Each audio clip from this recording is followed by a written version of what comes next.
آپ ہزاروں میل بیٹھے ہوئے شخص کے خیالات ایک سیکنڈ میں جان سکتے ہیں۔ آج کل سوشل میڈیا کا بھی دورہ ہے، جس کی وجہ سے خیالات جاننے میں بہت آسانی پیدا ہو گئی ہے۔ اس سے بہت سی چیزیں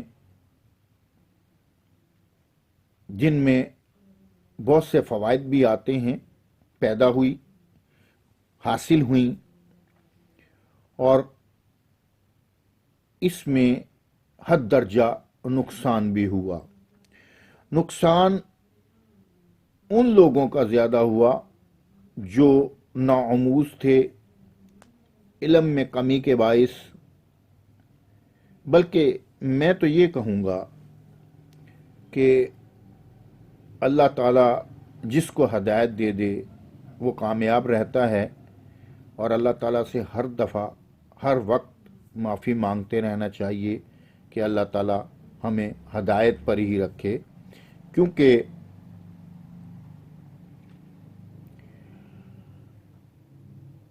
ہدایت سے ہٹنا انسان کے اپنے اعمال کے سبب ہوتا ہے۔ اللہ تعالیٰ ہمیں اچھے اعمال کرنے کی توفیق عطا فرماتا رہے اور ایمان پر زندگی دے اور ایمان پر ہی خاتمہ کرے۔ آگے چلتے ہیں۔ جیسے کہ میں نے بتایا کہ ارسطو کا جو عقیدہ تھا، جو اس کی عقل پرستی تھی، وہ کہتا تھا خدا کی صفات بھی حادث اور نامکمل ہیں، یہ ان کے حادثے کے نتیجے میں ایک پیدا ہوئیں اور نامکمل ہیں۔ ان کے متضاد خیالات تھے اس کی عقل کے مطابق۔ میں اس کو تھوڑا وضاحت سے بیان کرتا ہوں، یعنی کہ اللہ کے متعلق ارسطو کے ان تصورات کو اگر تھوڑا وضاحت سے بیان کریں تو اس کو ایسے بھی کہہ سکتے ہیں، یہ تھوڑے مشکل سے الفاظ ہیں، اس کو آپ ذرا جانیے گا۔ علت العلل یا ذات برحق مجرد تصور ہے، وہ مستقل قائم بذات برحق اور قدیم ہے، یعنی کہ یہ بھی وہ مانتا تھا، وہ جانے جاں ہے اور ساری کائنات اس کا مظہر ہے، یہ بھی مانتا تھا۔ مگر اس کی دو چیزیں یہ تھی، یعنی کہ مانتا بھی تھا، نہیں بھی مانتا تھا۔ باقی کہتا تھا کہ وہ کسی چیز میں دخل نہیں دے سکتا۔ متضاد خیالات تھے اس کے۔ وہ ان سب صفات سے عاری ہے جس کی نسبت انسان کی طرف کی جاتی ہے۔ دیکھیں نا، اس کا ایک عقلی وہ بات جو کر رہا ہے کہ اللہ تعالیٰ سب صفات سے عاری ہے جس کی نسبت وہ انسان کی طرف سے کی جاتی ہے، کیونکہ وہ صفات حادث ہوتی ہیں اور ذات حق قدیم ہے۔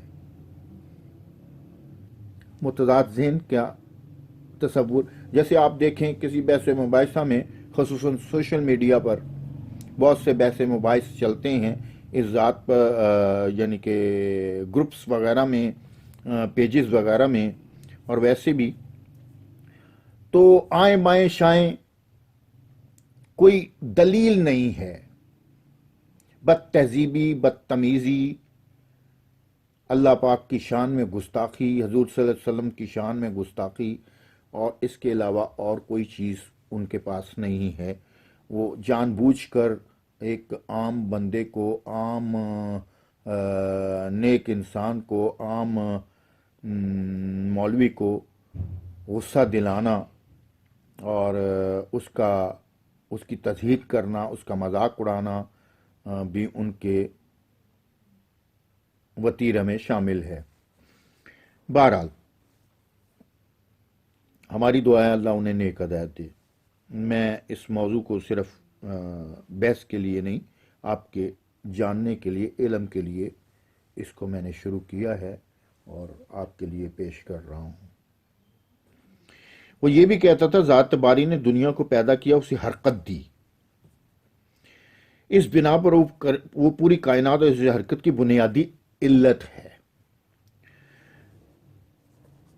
کہتا تھا ساری کائنات اس کی حمد و ثنا میں منہک ہو کر، اس کی محبت سے سرشار ہو کر ترقی کے منازل طے کر رہی ہے، لیکن یہ ارتقاء اسے کبھی کبھی بالغ تارا کی طرح کامل نہیں بنا سکتا، کیونکہ کائنات عادی وجود سے آزاد نہیں ہو سکتی، مذہب، تجدید مذہب، یہ بات جو ہے، اچھا ہم چلتے ہیں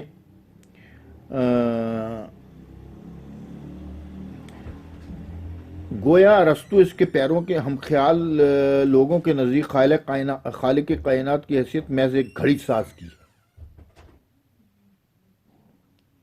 جس نے گھڑی بنا کر اس میں ایک دفعہ کوک بھر دی، اب یہ گھڑی خود بخود چل رہی ہے۔ اچھا یہاں ایک چیز بڑی اہم ہے اور عقل والوں کے لیے یہ سوچنے کی بات ہے، میں کبھی کبھار یہ بات کہتا ہوں، بہت سے لوگ کہتے ہیں کوئی چیز خود بخود کیسے ہو سکتی ہے، یہ ایک پاگل پن ہے، گاڑی خود بخود کیسے چل سکتی ہے؟ بہت جدید سائنس کے مطابق اگر آپ اس میں کمپیوٹر فٹ کر دیتے ہیں، کمپیوٹر کو ہدایت کس نے دی؟ ایک اس میں سافٹ ویئر رکھ دیا گیا، اچھا سافٹ ویئر سے باہر اس نے نہیں جانا، سافٹ ویئر میں تمام چیزیں بھر دی گئیں، جیسے کمپیوٹر ہے، کمپیوٹر میں وہی چیز آپ کر سکتے ہیں جو اس میں موجود ہے، اس کے علاوہ اس میں آپ کوئی چیز اور زیادہ نہیں کر سکتے جب تک اس میں علیحدہ سافٹ ویئر نہ بھریں۔ یہ ایسے ہی ہے، خود بخود کوئی چیز نہیں ہوا کرتی۔ بہرحال ان کا تصور تھا، ان کا عقیدہ تھا، ان کی عقل تھی، تصور اور عقل کو زیادہ قرین قیاس ہے لینا، عقیدہ ان کا نہیں تھا، عقیدہ تو وہ کوئی رکھتے ہی نہیں تھے۔ وہ کہتے ہیں جی جس نے گھڑی بنا کر ایک دفعہ اس میں کوک بھر دی، پھر وہ گھڑی خود بخود چلنا شروع ہو گئی اور چل رہی ہے۔ کہتا تھا خدا نے کائنات کی تخلیق و ارتقاء کے لیے جو قانون بنا دیے ہیں وہ ان میں خود بھی اس کا پابند ہو گیا ہے۔ استغفر اللہ، یہ اس کا کہنا تھا، اس عقل پرست کا، ارسطو کا۔ کہتا ہے اس کی حیثیت میں محض ایک خاموش تماشائی کی سی ہے، اب ان قوانین میں کسی قسم کی وہ تبدیلی نہیں کر سکتا اور نہ ہی اس کے وہ شایان شان ہے۔ یہ عقیدہ، پہلے وہ بالکل اس چیز کو مانتا نہیں تھا، بعد میں اس نے یہ عقیدہ تھوڑا چینج کیا تھا۔ یہی وہ تصور ہے جو اسلام کے عقل پرست فرقوں سے ہوتا ہوا آج بھی اس شکل میں موجود ہے، مگر یہ کسی جگہ بہت سی اشکال ایسی ہیں جن میں خدا کو وہ وجود کو تسلیم ہی نہیں کیا جاتا، بالکل رد کر دیتے ہیں کہ خدا موجود ہی نہیں ہے، یہ سب حادثہ ہو گیا۔ کچھ دوران کے نظریے کے مطابق بات کرتے ہیں، کچھ بگ بینگ کے نظریے کے مطابق بات کرتے ہیں، کچھ ایویں اللہ تلے مارے جاتے ہیں جن کو عقل شعور اللہ نے نہیں دیا، وہ جو جی چاہیں کہیں کہتے رہیں، مگر عقلی دلیلیں اگر آپ قرآن پاک سے حاصل کرتے ہیں تو آنکھیں کھل جاتی ہیں اللہ کے وجود سے۔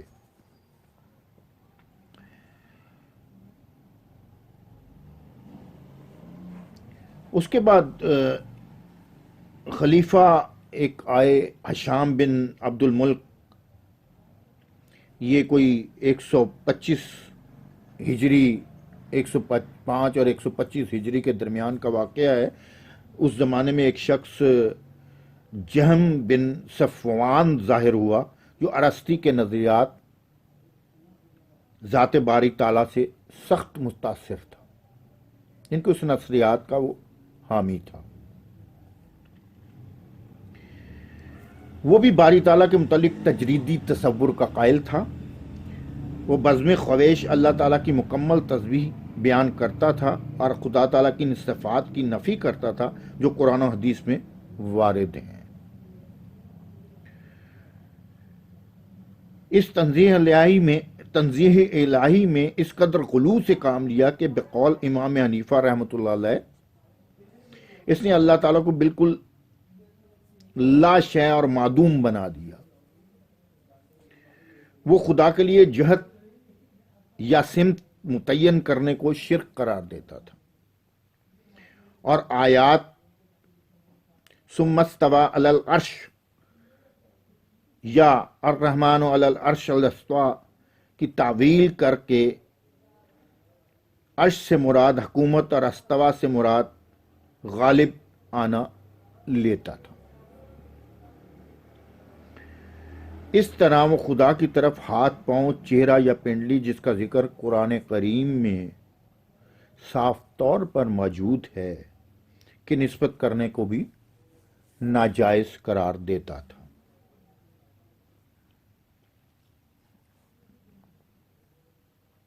لہذا ایسی آیات کو بھی اس نے فلسفیانہ موشگافیوں کی بھینٹ چڑھا دیا۔ اس کے خیال میں یہ بھی ناممکن تھا کہ اللہ تعالیٰ کسی سے راضی یا ناراض ہو سکتا ہے۔ لہذا جن آیات میں رضی اللہ عنہ و رضوانہ یا غضب اللہ علیہم کا مذکور ہے، ان کی وہ تعویلات پیش کر کے خدا تعالیٰ کی صفات مکمل تنزیہ کر دیا کرتا تھا، یعنی کہ وہ اس کو مانتا نہیں تھا۔ یہی شک فرقہ جمعیہ کا بانی قرار پایا۔ مسئلہ تقدیر میں یہ لوگ انسان کو محض مجبور سمجھتے تھے۔ وہ انسان کے ارادوں کو بھی من جانب اللہ تصور کرتے تھے۔ ان کی دلیل یہ تھی کہ انسان خود مخلوق خدا ہے، لہذا مخلوق کے ارادہ کا غیر مخلوق ہونا لازم آتا ہے۔ رہا جزا سزا کا مسئلہ، تو جس طرح افعال جبری ہیں اس طرح جزا و سزا بھی جبری ہے، یعنی جس طرح انسان جبر کی بنا پر اچھے امور برے افعال کرتا ہے، اس طرح جبر ہی کی بنا پر اسے جزا و سزا بھی دی جاتی ہے۔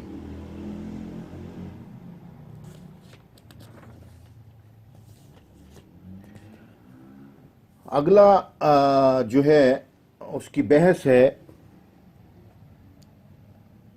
معتزلین اور ان کے عقائد کے بارے میں۔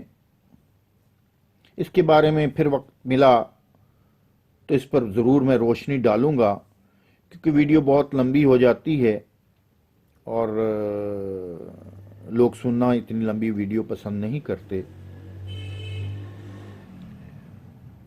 تو آج کے لیے اتنا ہی، اب اجازت چاہتا ہوں، دعاؤں میں یاد رکھیے گا۔ اللہ حافظ۔